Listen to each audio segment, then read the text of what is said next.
Assalamualaikum warahmatullahi wabarakatuh. Selamat pagi semua teman-teman kita. Salah, Wak.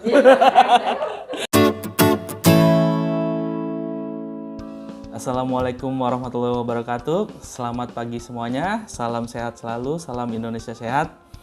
Ya, kembali lagi ke channel kita Nur Station Plus 62.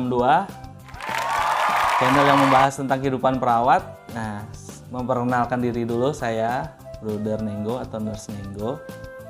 Nama lengkapnya Rinenggo, biasa dipanggil Nenggo. Saya bekerja di Rumah Sakit Umum Daerah di daerah Jakarta Selatan. Kali ini kita akan membahas sedikit tentang pengalaman saya untuk menjadi seorang PNS di Rumah Sakit Umum Daerah di daerah Jakarta. Mungkin bisa berbagi kepada teman-teman semua. Yang bagus diambil hikmahnya, yang buruk jangan diambil. Mungkin yang pertama saya ingin bercerita pengalaman saya sebelum ikut tes CPNS yang saya lulus ini. Sebelumnya saya pernah ikut tes CPNS untuk 2 kali tes. Waktu itu tahun 2010-2011. Saya ikut yang pertama untuk tes CPNS di RSKO, Rumah Sakit Ketergantungan Obat di daerah Cibubur. Itu rumah sakitnya milik Kemenkes. Saya ikut. Pertama tes masih di Gelora Bung Karno, masih tes tulis dulu tuh. Saya ikut tes bersama teman saya dulu. Kebetulan satu alumni kuliah, saya ikut tes. Saat pengumuman lulus, alhamdulillah yang keterima teman saya yang duduk dengan saya, sebelah saya waktu itu. Dan yang kedua saya ikut tes tahun selanjutnya. Untuk tes selanjutnya saya ikut di formasi Rumah Sakit Umum Fatmawati. Kebetulan saya sudah bekerja juga di rumah sakit swasta waktu itu di daerah Jakarta Selatan juga. Saya tes sama seperti waktu tes pertama, saya tes berdua sama teman saya, berangkat bareng-bareng.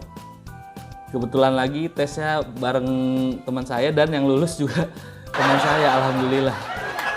Nah, sejak dari itu sudah 2 kali tes, saya merasa sudah cukup, tidak ingin melanjutkan lagi untuk tes CPNS selanjutnya karena selalu gagal. Terus untuk tes yang terakhir itu tahun 2013 atau 2014 ada formasi di RSUD daerah Jakarta Selatan dari Pemprov DKI. Nah, itu sebenarnya saya udah nggak mau untuk ikutan tes tersebut karena sudah 2 kali gagal. Cuman ada dorongan dan motivasi dari orang tua dan juga istri. Kebetulan juga istri yang selalu semangat. Dia yang mendaftarin saya untuk ikut CPNS, padahal saya nggak mau. Saya sudah bilang juga ke istri dan orang tua saya. Sampai sedikit debat gitu. Kenapa sih harus jadi PNS? Emang kalau nggak jadi PNS kita nggak bisa makan gitu, nggak bisa dapat gaji. Kan sama aja kerja di swasta juga kita jadi perawat, bisa mendapatkan penghasilan yang cukup. Nah, untuk selanjutnya setelah didaftarin sama istri saya dan istri saya bilang, nggak apa-apa deh, ini coba yang terakhir tes CPNS. Nanti kalau nggak lulus udah nggak apa-apa, nggak usah ikut coba lagi. Ya sudah, saya ikutin dari istri saya dan orang tua saya. Tadinya juga males-malesan ikutnya. Itu juga didaftarin di internet dulu, masih kita daftarnya ke warnet, belum punya laptop. Daftarin, saya ikut tes.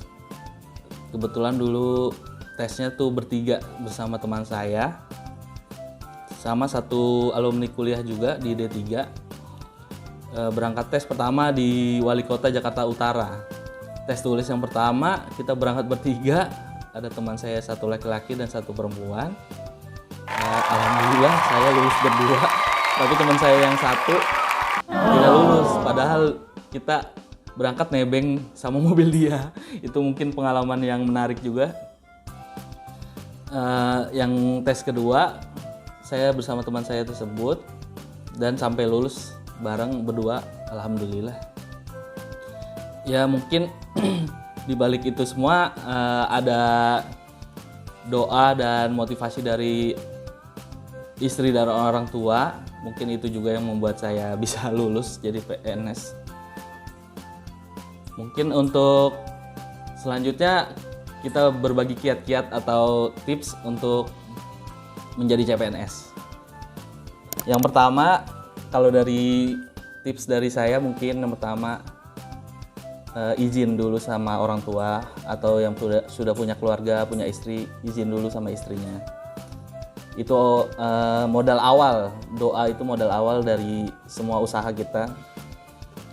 Yang kedua, setelah kita daftar, jangan lupa, kan sekarang sudah ada banyak tuh tryout, tes CPNS yang sekarang sudah sistem komputer semua, bisa dilakukan latihan-latihan. Dulu saya masih belajarnya masih di warnet, kalau sekarang bisa diakses melalui handphone lebih mudah. Kalau dulu saya masih ke warnet belajar gitu untuk sistem aplikasinya, kita belajar tes-tesnya, kita ulangin. Setelah kita belajar tes-tes tersebut, kita jadi tahu nih jenis soalnya. Soalnya tuh kira-kira seperti ini, apa yang nantinya keluar gitu. Dan kita bisa juga kan di situ scoring. Kita bisa memprediksi hasil yang kita kerjakan. Dari situ kita bisa terlatih nantinya saat ujian yang sebenarnya. Ujian yang sebenarnya nanti nggak beda jauh biasanya dari soal-soal yang ada di tryout tersebut atau di aplikasi-aplikasi yang sekarang ada di handphone. Selain itu jangan lupa juga ibadah juga bisa kita lakukan seperti sholat duha, sholat tahajud, puasa sunnah, itu juga bisa banget karena kita kan yakin segala sesuatu itu atas izin Allah, dan dengan doa orang tua bisa berjalan baik dan lancar. Kalau cuman usaha kita belajar, latihan-latihan tanpa ada doa, usaha-usaha yang lain, itu juga percuma kalau menurut saya. Ya, terima kasih untuk teman-teman semua yang sudah menonton. Semoga semua diberi kesehatan. Jangan lupa untuk di-like, di-komen, dan di-subscribe channel kita supaya Nurse Station Plus 62 tetap maju, bisa menjadi inspirasi untuk teman-teman perawat. Terima kasih.